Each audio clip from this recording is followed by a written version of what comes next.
हाँ जी विद्यार्थियों, स्वागत अभिनंदन आप सभी का online YouTube channel study bye Arun पर। प्रिय विद्यार्थियों, शिक्षा मनोविज्ञान का हम अध्ययन कर रहे हैं और शिक्षा मनोविज्ञान के अंतर्गत जो भी विद्यार्थी हैं जो ग्रेड फर्स्ट, ग्रेड सेकंड और ग्रेड थर्ड और साथ ही रीट भर्ती परीक्षा की जो तैयारी कर रहे हैं उनके लिए ये वीडियो उपयोगी रहेगा।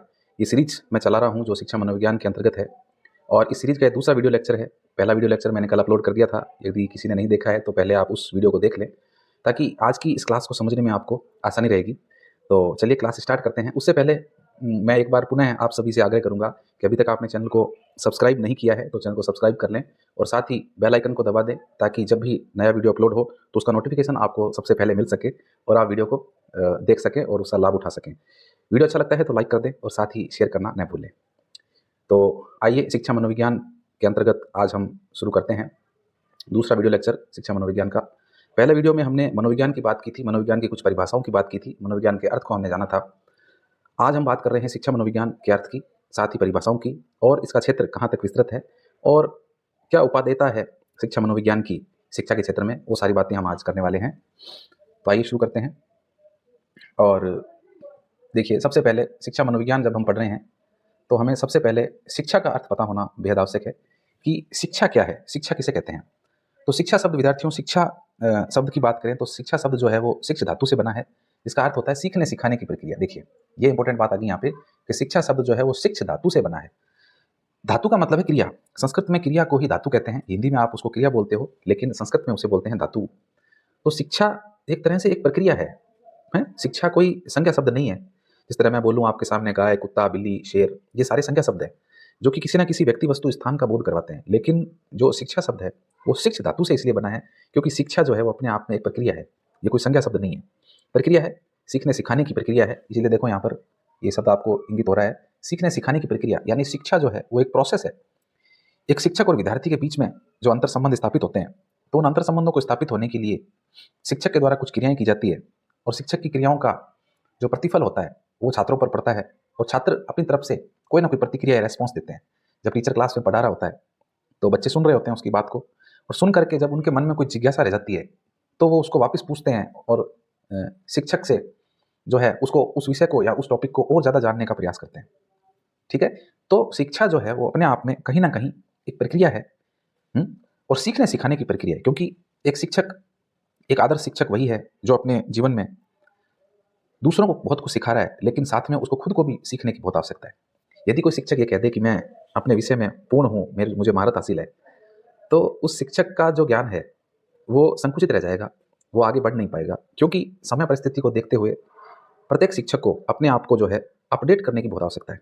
वर्तमान में जो टेक्नोलॉजी चल रही है उस टेक्नोलॉजी से भी हर शिक्षक को अवगत होना बेहद आवश्यक है, तभी वो इस युग में आगे तक शिक्षण कार्य सरलता से कर सकता है।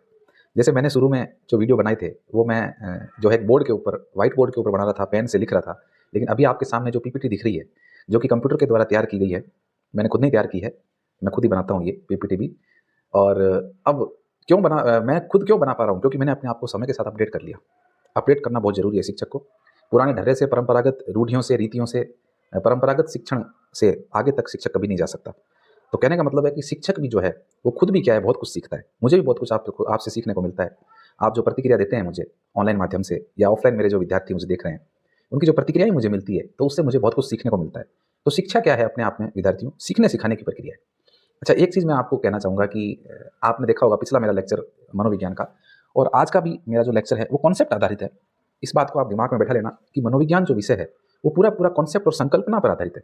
अंग्रेजी में आप कॉन्सेप्ट बोलते हैं, हिंदी में आप इसको संकल्पना या अवधारणा कहते हैं। तो ये पूरा विषय संकल्पना पर आधारित है, अवधारणा पर आधारित है। इसमें फैक्ट नहीं है, इसमें तथ्य बहुत कम है। आगे अपन जो क्लासें लेंगे अभी तो फिर भी आपको कुछ फैक्ट मिल रहे हैं। पिछली क्लास में मैंने बहुत सारे फैक्ट दिए हैं आपको मनोविज्ञान के इतिहास क्रम के।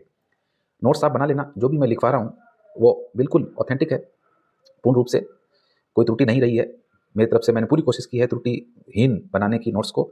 और जो भी नोट्स मेरे को पीपीटी से आपको दिखाई दे रहे हैं, इन नोट्स को जो है आप अपनी कॉपी में लिख लेना ताकि आगे तक आपके ये काम में आए।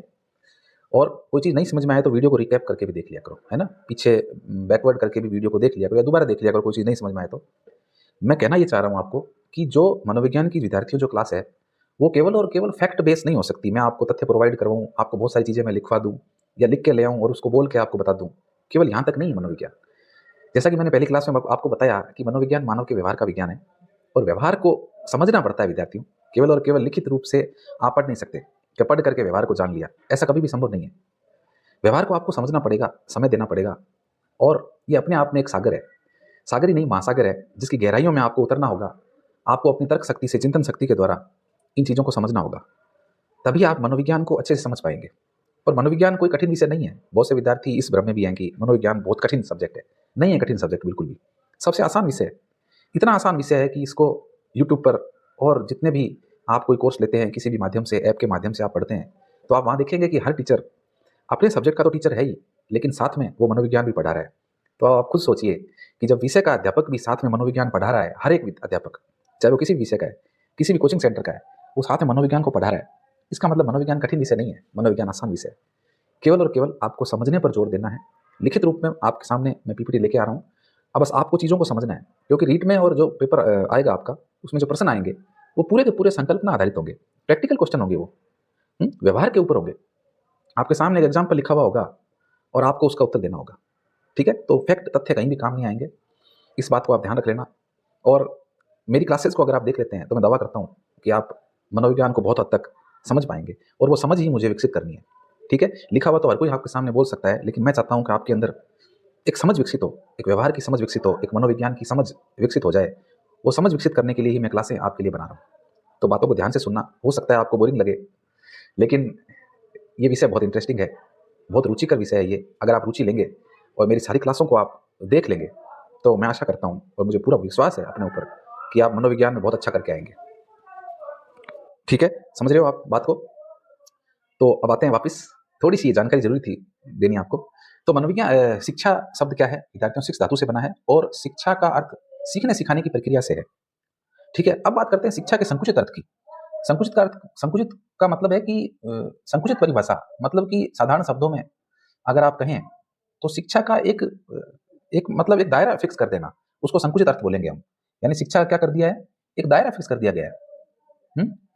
और शिक्षा का दायरा फिक्स कैसे कर सकते हो? शिक्षा तो बहुत विस्तृत है अपने आप में, बहुत ब्रॉड विषय है शिक्षा अपने आप में, एजुकेशन। दायरा फिक्स नहीं हो सकता, लेकिन यहाँ पर हम संकुचित अर्थ की अगर बात कर रहे हैं तो विद्यार्थियों, संकुचित का मतलब ये है कि औपचारिक रूप से, आप इसको अंग्रेजी में बोलते हैं फॉर्मल एजुकेशन, यानी औपचारिक रूप से स्कूलों और कॉलेजों के अंदर जो आपको शिक्षा मिलती है, वो शिक्षा का संकुचित अर्थ है। क्यों है? क्योंकि आपको एक नियम के अनुसार चलना पड़ता है। आप कॉलेज आते हैं, मान लीजिए आप बीएड के विद्यार्थी हैं या आप किसी स्कूल के स्टूडेंट हैं, तो आपको कॉलेज आना पड़ेगा। कॉलेज का एक टाइम है 10 से 3 बजे तक का, उस समय में आपको रुकना होगा। अगर आप लेट आएंगे तो आपको कहा जाएगा कि आप लेट क्यों आ रहे हैं। अगर आप जल्दी जाएंगे तो भी आपसे एप्लीकेशन ली जाएगी और कहा जाएगा कि एप्लीकेशन लिख के कारण बताओ कि जल्दी क्यों जा रहे हो आप।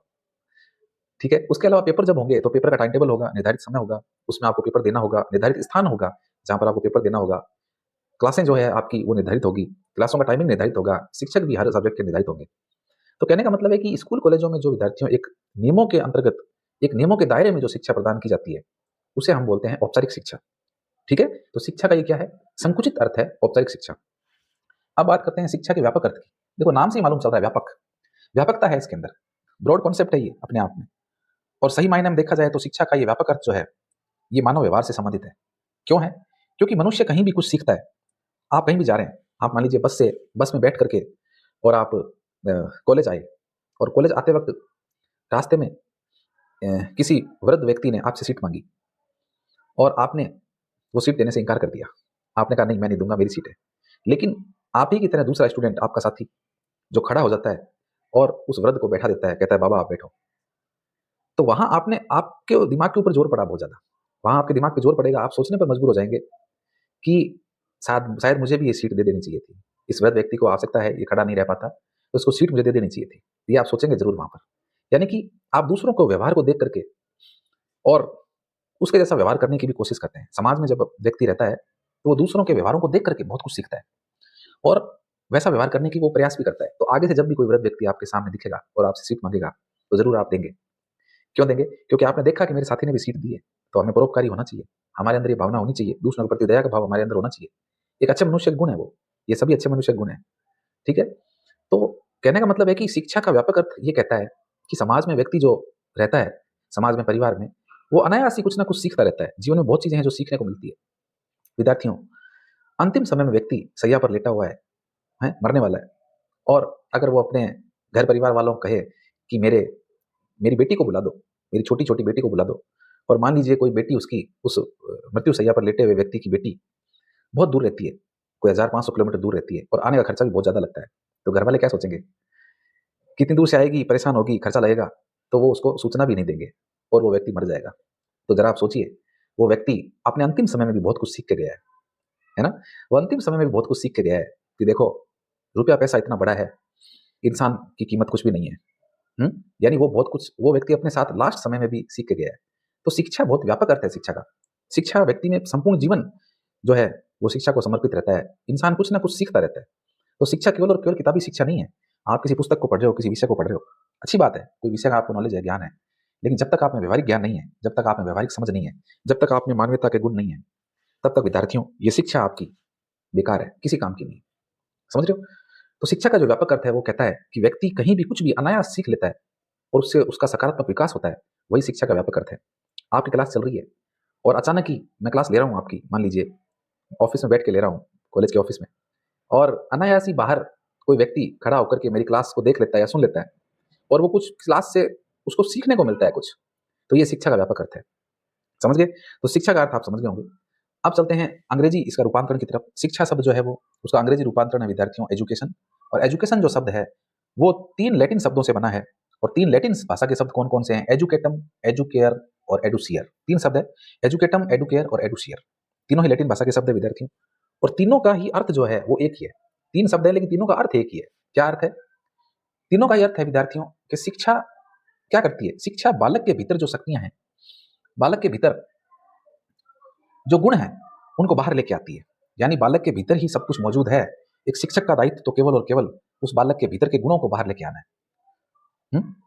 आप उसे कुछ नया नहीं सिखा रहे हैं, उसके अंदर ही है नया पुराना जो भी है, आप तो सिर्फ और सिर्फ उसको बाहर लेके आ रहे हो। तो एजुकेटम, एडुकेयर और एडुसियर तीनों ही शब्दों का अर्थ है विद्यार्थियों, क्या अर्थ है? अंदर से बाहर लेकर आना। अंदर से बाहर लेकर आना है, क्या लेके आना?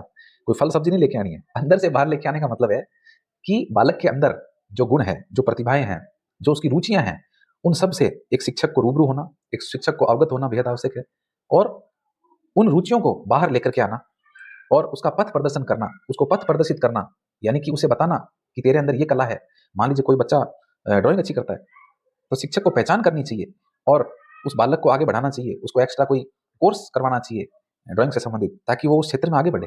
उसको पथ प्रदर्शित करना चाहिए, उसको रास्ता दिखाना चाहिए, उसके माता पिता को अवगत करवाना चाहिए कि भैया आपका बच्चा जो ड्राइंग बहुत अच्छी करता है, तो छुट्टियों में क्या करो, आप इसकी ड्राइंग की क्लास जरूर करवाओ। ये बात आप कह सकते हो। बाहर निकालना, बाहर निकालने का मतलब है कि अंदर जो गुण है बालक के, उन गुणों को बाहर लेके आना। दया के, प्रेम के, सहानुभूति के, परोपकार के, ये सारे गुण जो हैं बालक के, उन्हें बाहर लेके आना, प्रदर्शित करना, बताना बच्चे को कि वो इन गुणों का इस्तेमाल कर सकता है, वो दूसरे लोगों के साथ इस तरह का व्यवहार प्रदर्शित कर सकता है। ये सारी चीजें।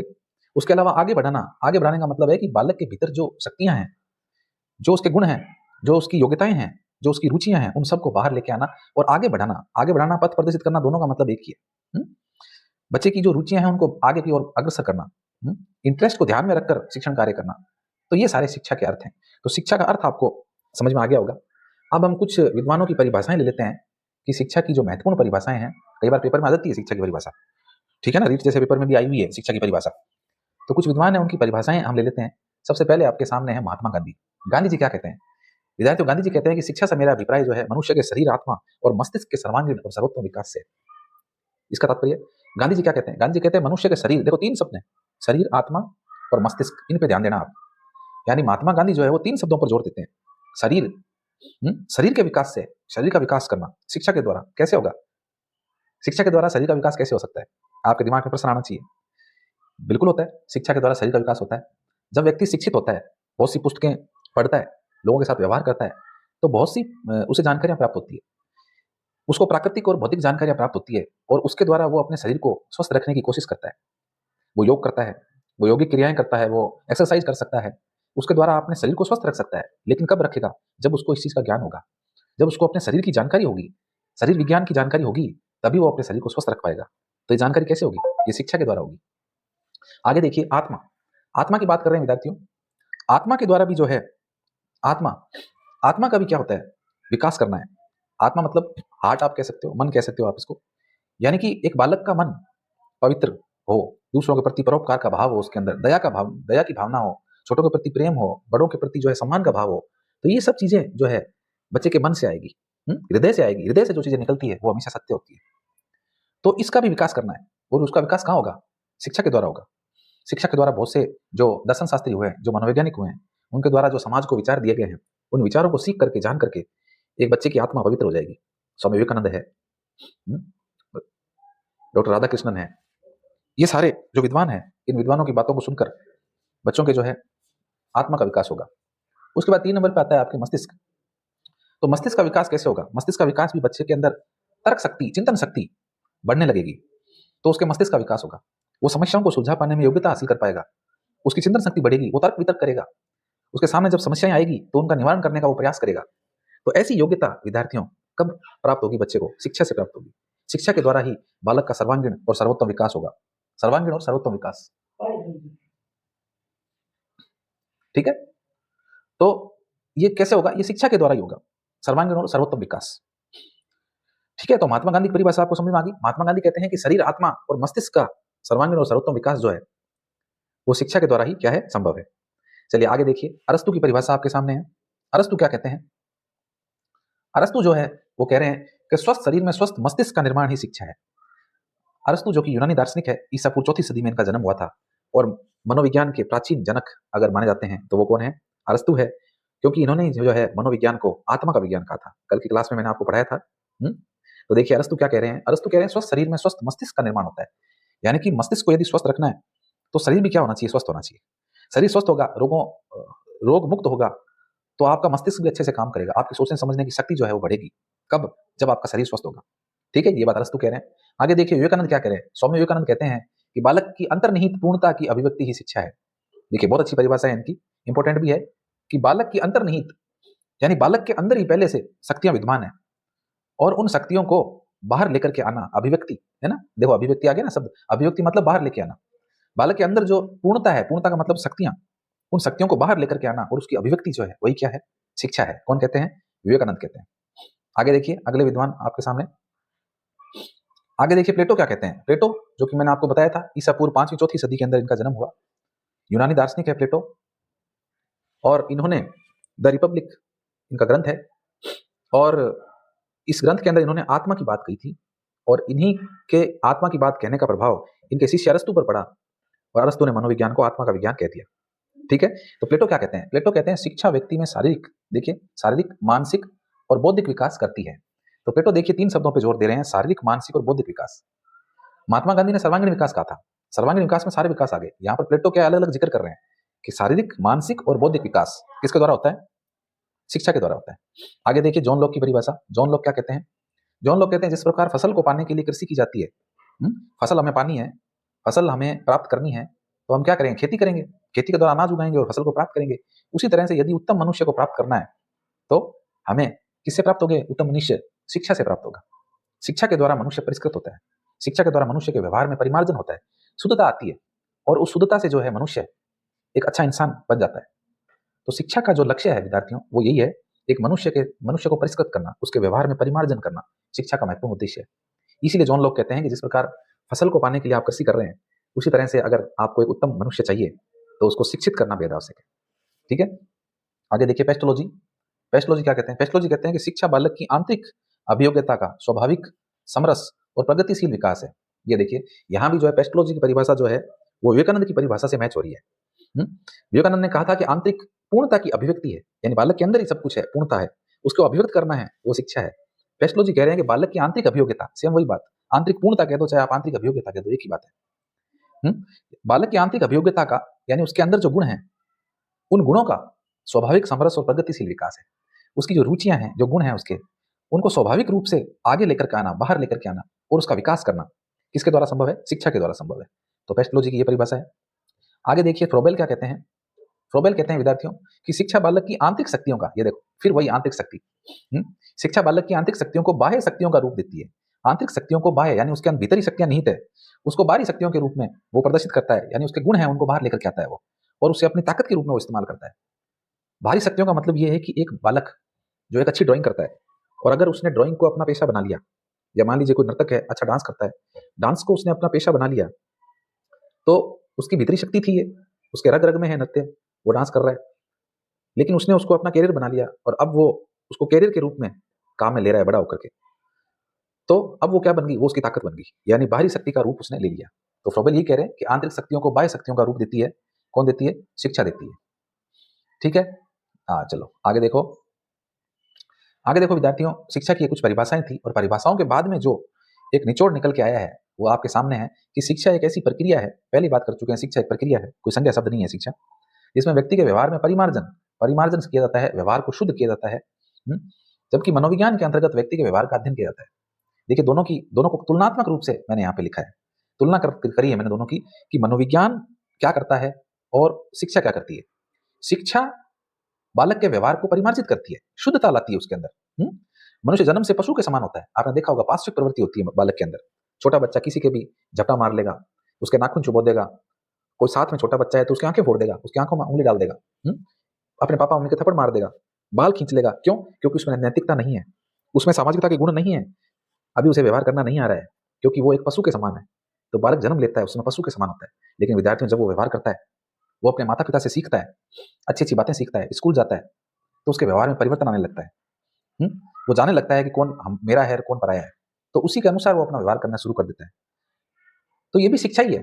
बालक की पहली पाठशाला उसका घर है, उसकी माता उसकी पहली शिक्षक है। तो मम्मी से वो बहुत कुछ सीखता है, वो अपने पापा से, अपने घर वालों से सीखता है, दादा दादी से सीखता है। ठीक है, और उसके व्यवहार में धीरे धीरे परिमार्जन, शुद्धता आनी शुरू हो जाती है। तो शिक्षा अपने आप में एक प्रक्रिया है जो व्यक्ति के व्यवहार को परिमार्जित करती है, शुद्धता लाती है।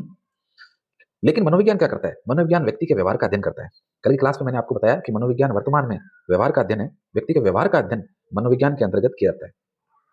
इसका मतलब व्यक्ति के व्यवहार में परिवर्तन लाने के लिए पहले क्या करना पड़ेगा? उसके व्यवहार का अध्ययन करना पड़ेगा। समझ रहे हो? तो शिक्षा मनोविज्ञान जो है उसका सम्मिलित रूप से अगर अर्थ हम जाने शिक्षा मनोविज्ञान शब्द का, तो देखिए लास्ट में ये निकल के आता है कि लास्ट में देखिए अर्थ जो निकल के आता है वो ये है कि व्यवहार में परिवर्तन लाने के लिए व्यवहार का अध्ययन शिक्षा मनोविज्ञान के अंतर्गत किया जाता है। समझ रहे हो? शिक्षा के द्वारा बालक के व्यवहार को शुद्ध किया जाता है और मनोविज्ञान के द्वारा व्यवहार को जाना जाता है। तो शुद्ध कब करोगे व्यवहार को? जब आप जानोगे। तो इसीलिए शिक्षा के अंदर मनोविज्ञान का प्रयोग किया गया, क्योंकि मनोविज्ञान के द्वारा बालक के व्यवहार का पहले टीचर अध्ययन करता है और फिर उसका अध्ययन करने के बाद उसके व्यवहार को शुद्ध करता है, उसको परिमार्जित करता है, उसके व्यवहार में जो है अनुकूलता स्थापित करता है। ठीक है, तो मनोविज्ञान का एक पार्ट बन गया शिक्षा मनोविज्ञान, और मनोविज्ञान के जो प्रयोग हैं उन सबको शिक्षा के क्षेत्र में जो है प्रयोग किया जाने लगा। इसीलिए ये जो मनोविज्ञान की शाखा है ये क्या कहलाई? शिक्षा मनोविज्ञान कहलाई। ठीक है, समझ में आ गया आपके अच्छे से? चलिए आगे चलते हैं। हाँ, अब कुछ फैक्ट है आपके सामने, वो भी आपको जान लेने जरूरी है विद्यार्थियों। शिक्षा मनोविज्ञान के जनक कौन है? थॉर्नडाइक के विद्यार्थियों, शिक्षा मनोविज्ञान के जनक थॉर्नडाइक को माना जाता है। शिक्षा के क्षेत्र में मनोवैज्ञानिक दृष्टिकोण देने वाले व्यक्ति कौन है? शिक्षा के क्षेत्र में मनोवैज्ञानिक दृष्टिकोण देने वाले व्यक्ति जो है विद्यार्थियों, वो रूसो है। रूसो की एक पुस्तक है एमिल नाम की, उसके अंदर इन्होंने जो है प्रकृतिवादी दृष्टिकोण प्रस्तुत किया है। रूसो प्रकृतिवादी व्यक्ति है, प्रकृतिवादी मनोवैज्ञानिक है। इन्होंने कहा कि बालक को प्रकृति में छोड़ दो स्वतंत्र रूप से, वो अपने आप सीख लेगा। गाय भैंस बकरी बिल्ली कौन सिखाता है इनको? इनके बच्चों को कौन सिखाता है? कोई नहीं है सिखाने वाला, प्रकृति सिखाती है। तो रूसो ये कहते हैं कि बालक को जो है आप छोड़ दीजिए प्रकृति में स्वतंत्र रूप से, वो अपने आप सीख लेगा।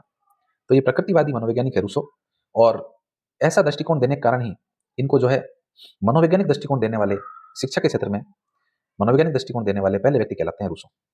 ठीक है, शिक्षा मनोविज्ञान विद्यार्थियों अस्तित्व में कब आया? 1920 में लगभग ये शिक्षा मनोविज्ञान जो है वो अस्तित्व में आया, क्योंकि पहले मनोविज्ञान विकसित हुआ 20वीं सदी की बात कर रहे हैं अपन। वाटसन ने जो है मनोविज्ञान को व्यवहार का विज्ञान कह दिया, पुस्तक अपनी बिहेवियरिज्म के अंदर उन्होंने जो है मनोविज्ञान का जिक्र किया और व्यवहार का विज्ञान कहा। और बाद में फिर जब मनोविज्ञान की शाखाएं जो है बननी शुरू हुई तो 1920 के अंदर जो है शिक्षा के क्षेत्र में मनोविज्ञान को स्वीकार कर लिया गया, और इस तरह से शिक्षा मनोविज्ञान जो है वो 1920 ईस्वी के लगभग जो है अस्तित्व में आया था। जॉन डीवी विद्यार्थियों, जॉन डीवी जो कि एक मनोवैज्ञानिक है, ये पहले ऐसे व्यक्ति है जिन्होंने अमेरिका के अंदर सबसे पहले शिक्षक प्रशिक्षणों की शुरुआत की थी। तो भाई टीचर्स को भी ट्रेनिंग देनी जरूरी है। टीचर्स को यदि आप ट्रेनिंग दे रहे हैं तो उस ट्रेनिंग के अंदर मनोविज्ञान को शामिल करना जरूरी है। तो जॉन डीवी ऐसे पहले व्यक्ति है जो शिक्षक प्रशिक्षणों की जो है शुरुआत की थी। इन्होंने ये बात इन्होंने बोली थी कि भाई टीचर्स को ट्रेन करना जरूरी है। अब देखिए आपके सामने शिक्षा मनोविज्ञान की कुछ परिभाषाएं हैं जो प्रमुख रूप से है, उनको हम जान लेते हैं। पहले हमने शिक्षा की परिभाषाएं जानी है। देखिए पिछले वीडियो लेक्चर में मनोविज्ञान की परिभाषाओं की अपन ने बात की थी। परिभाषा में से एक प्रश्न आता है विद्यार्थियों, ठीक है ना, ज्यादा प्रश्न नहीं आते हैं, रीट में आपके एक प्रश्न आता है परिभाषा में से। तो कुछ इंपॉर्टेंट जो थी वो मैंने शामिल की है। ऐसे तो बहुत है, बहुत से लोगों ने बहुत कुछ कहा है, जो इंपॉर्टेंट थी वो मैंने शामिल की है। देखो आपके सामने है शिक्षा मनोविज्ञान की जो परिभाषाएं हैं, उसमें सबसे पहली जो परिभाषा है क्रो एंड क्रो की है। क्रो एंड क्रो क्या कहते हैं? क्रो एंड क्रो कहते हैं कि बालक के जन्म से लेकर वृद्धावस्था तक का उस बालक के अनुभवों का वर्णन और व्याख्या करना ही क्या है? शिक्षा मनोविज्ञान है। यानी बच्चा जब जन्म लेता है तो जन्म से लेकर के और वृद्धावस्था तक वो जितने भी अनुभव अपने जीवन में लेता है, उन अनुभवों का वर्णन और व्याख्या वो करता है। भाई अनुभवों का वर्णन तो करेंगे ही, हैं? जो अनुभव जीवन में मिले हैं, उन अनुभवों का व्यक्ति क्या करेगा? जब भी कोई मिलेगा तो उसके सामने बखान करेगा कि मैं वहां गया, मैं वहां से मैंने शिक्षा हासिल की, उसके बाद मैंने वहां पे नौकरी की, वहां पे ज्वाइन किया। तो ये सब क्या है? ये व्यक्ति के अनुभव है। तो उन अनुभवों को व्यक्ति जो है वो जन्म से ही उसके अनुभव शुरू हो जाते हैं। कुछ अच्छे हो सकते हैं अनुभव, कुछ बुरे हो सकते हैं। तो जन्म से वृद्धावस्था तक, बुढ़ापे तक बहुत से अनुभव हैं, उनका वर्णन और व्याख्या करना ही क्या है? शिक्षा मनोविज्ञान। आगे देखिए स्किनर क्या कहते हैं। स्किनर की जो परिभाषा है, स्किनर कहते हैं कि शिक्षा मनोविज्ञान मनोविज्ञान की वह शाखा है, ये तो हम बात कर चुके हैं, मनोविज्ञान की शाखा है शिक्षा मनोविज्ञान, जो शिक्षण और अधिगम से संबंधित है। शिक्षण और अधिगम की बात हो रही है। शिक्षण का तात्पर्य है कि सीखना सिखाना। जब टीचर क्लास में जा रहा है और आपको कुछ पढ़ा रहा है तो वो शिक्षण है। सामान्य रूप से शिक्षण है, आप सीखें ना सीखें, आपके व्यवहार में कोई परिवर्तन आए टीचर के सिखाने से या ना आए, लेकिन टीचर को तो क्लास में शिक्षण कार्य करना है, तो वो शिक्षण है। क्लासरूम में टीचर जा रहा है और पढ़ा रहा है, वो शिक्षण है। आपके व्यवहार में कोई परिवर्तन आया या नहीं आया उससे कोई मतलब नहीं है। लेकिन अधिगम शब्द जो है विद्यार्थियों, ये थोड़ा भारी शब्द है। अधिगम, अधिगम का अर्थ लर्निंग ही होता है ना? लगते दोनों एक जैसे शब्द हैं, शिक्षण और अधिगम, लेकिन दोनों एक जैसे नहीं है। अधिगम जो है वो एक बहुत ब्रॉड कॉन्सेप्ट है, बहुत विस्तृत शब्द है ये अपने आप में, बहुत भारी शब्द है ये।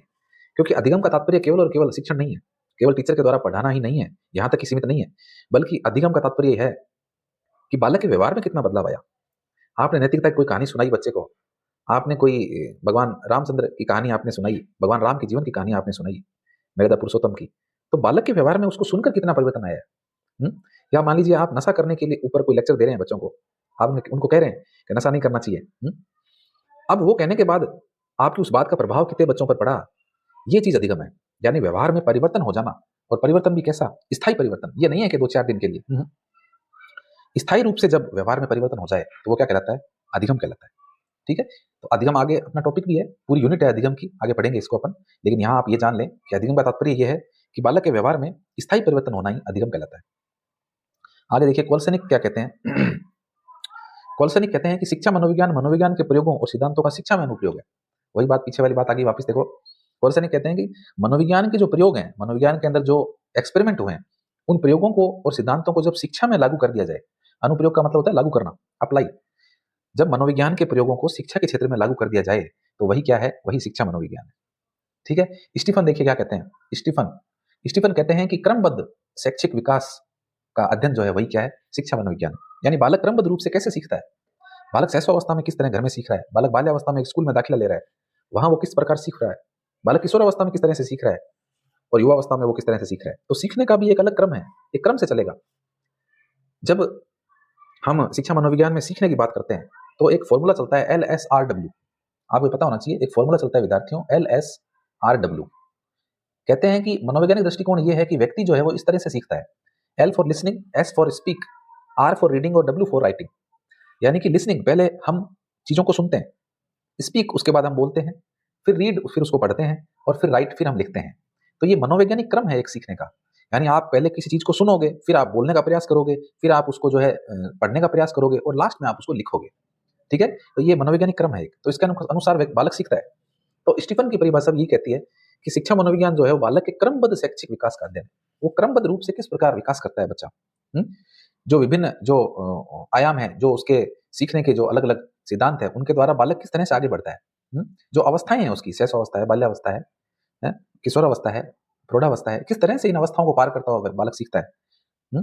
तो क्रमबद्ध शैक्षिक विकास के अध्ययन की बात कौन कर रहे हैं? आपके स्टीफन कर रहे हैं। आगे देखते हैं विद्यार्थियों, और आगे आपके सामने है शिक्षा मनोविज्ञान के क्षेत्रों की बात कर रहे हैं अपन, कि शिक्षा मनोविज्ञान के क्षेत्र क्या है। भाई शिक्षा मनोविज्ञान के अंतर्गत आप क्या पढ़ते हैं?